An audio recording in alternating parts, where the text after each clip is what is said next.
Sira Rasulullah de Ibn Hisham, c'est-à-dire la biographie du prophète Muhammad, à la page 219. Nous voyons là que Zaïd ibn Amr, dont je viens de vous parler, a dit dans son poème, il dit, est-ce un Dieu ou des dieux, attention, il dit, est-ce un Dieu ou des milieux de dieux que j'adore? S'il divise les choses, j'ai isolé Allah et Al-Uzza et tous d'entre eux, Dieu et tous d'entre eux. Il dit, je n'adore ni Al-Uzza, ni ses deux filles, c'est-à-dire les deux filles d'Allah qui restent, ni les deux idoles de Ban Amr, ni Oblet, qui étaient un Dieu. Mais j'adore mon Dieu le plus miséricordieux et le plus pardonneur. Avant l'arrivée de l'islam, cela existait. Si nous voyons dans le poème de Omi à Ibn Abi al-Salat, c'est un hanifien aussi qui dit, toute religion pour Allah le jour de la résurrection, excepté la Hanifa, est une fausse religion. Est une fausse religion. Donc voilà, cela aussi est dans son poème, toujours dans Sahih Bukhari, dans Sira Rasulullah de Ibn Hisham. Donc, consultez ces livres, vous verrez. Ce verset a été introduit maintenant dans le Coran. Dans le Coran original, avant l'arrivée, avant la compilation par Othman du Coran. L'islam s'appelait la religion Hanifa, parce que dans Surat qu'on vient de lire, Surat Al-Baqarah, le verset, je crois 132, 133, ce qu'on vient de lire, verset 123, qui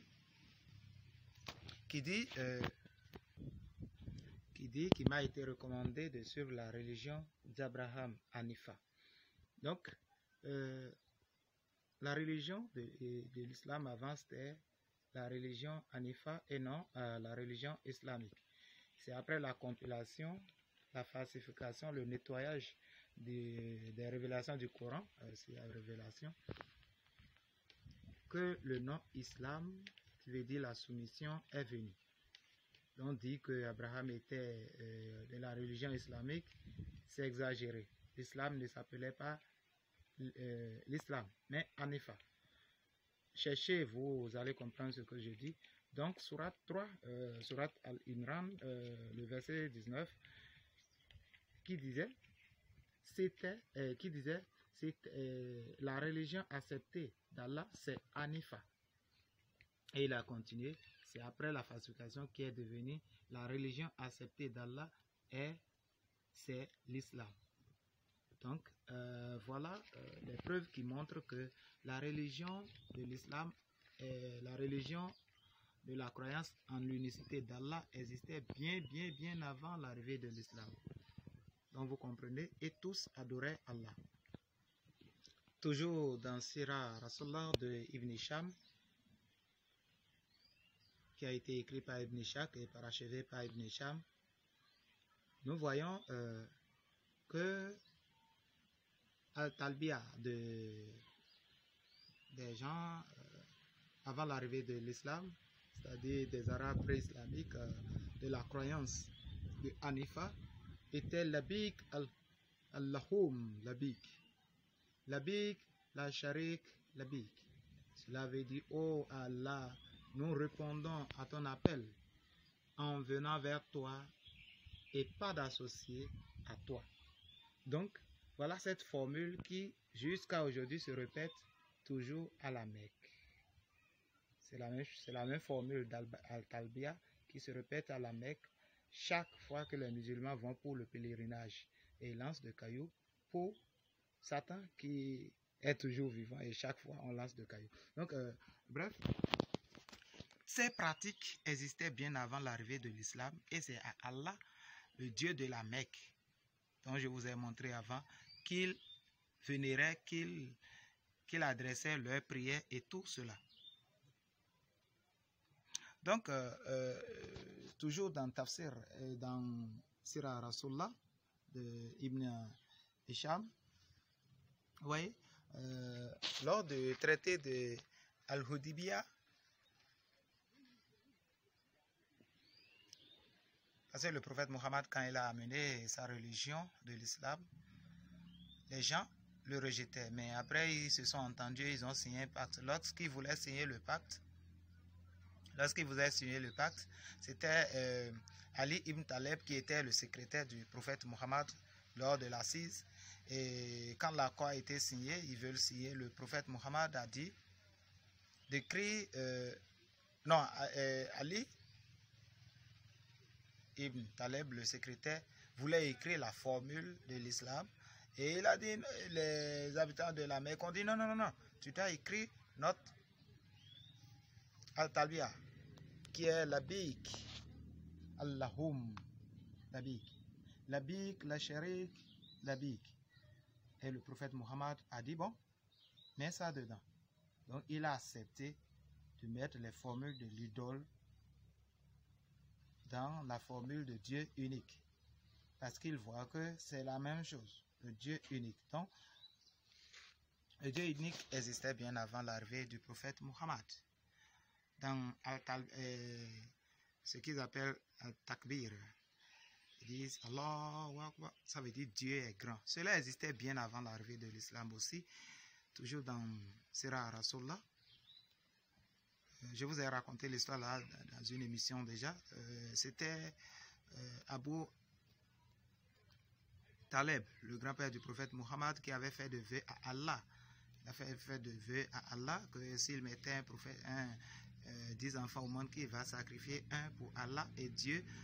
Allah lui a donné les 10 enfants. Il voulait sacrifier l'enfant et c'est sur le papa du prophète Mohammed, qui est Abdallah, que le sort est tombé.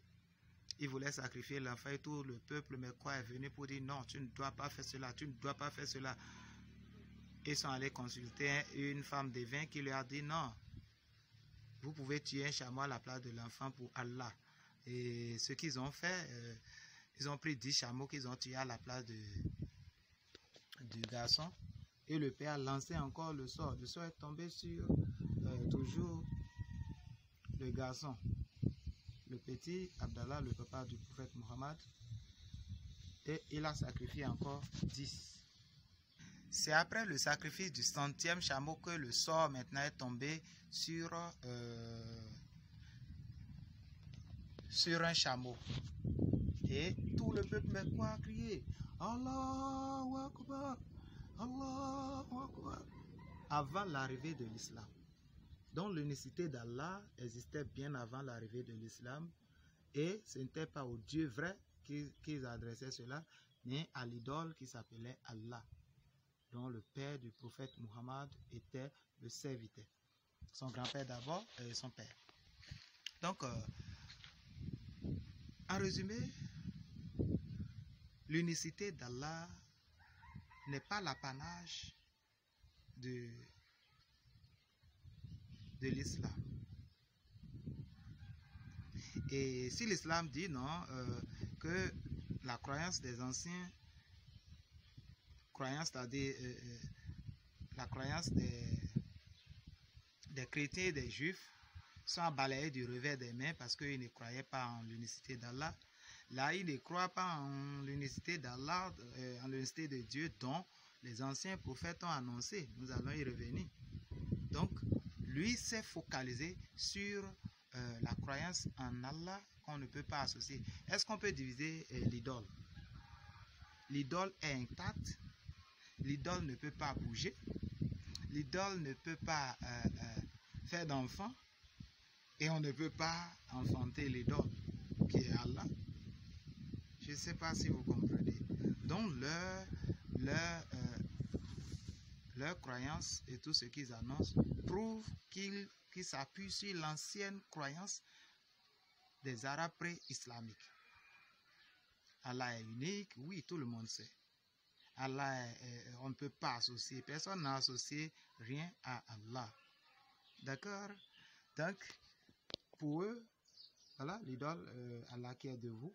Est-ce qu'on peut diviser cela? Non. Est-ce que lui peut même faire des mouvements? Est-ce qu'il a la capacité de transcender? Est-ce qu'il a la capacité de devenir un autre être? Il n'a pas ce pouvoir, c'est une idole. Voilà pourquoi ils crient comme ça, parce qu'ils ne comprennent pas l'unicité d'Allah, l'unicité de Dieu dont on parle et de quel Dieu il s'agit. Il est venu tomber sur les choses seulement et il veut se faire de nom et il a réussi son coup sans rien comprendre. C'est pas parce qu'on dit Dieu est unique que Dieu n'a pas la capacité de devenir un autre être s'il veut. Si l'ange Gabriel, dans sourate, je crois, sourate 19 ou bien sourate Al-Imran, où on dit que l'ange a pris la forme d'un homme pour venir voir Mariam. Donc si l'ange a la capacité de devenir un homme, Allah est incapable. Ça veut dire que Allah est une idole. Nous n'avons pas dit que Allah s'est couché pour avoir d'enfants avec une femme. Non, ça c'est la pensée charnelle des hommes charnels. Donc, comme pour Allah n'a pas la capacité de faire des enfants sans rapport sexuel, c'est l'idole. Parce que lui n'a pas ces capacités-là. Mais le Dieu dont nous parlons, nous allons continuer, est un Dieu vrai qui a la capacité de transcender, de se dupliquer quand il veut, comme il veut, pour la raison qu'il veut. Merci, que la paix de Dieu soit avec vous. Je vous reviens tout à l'heure et à bientôt.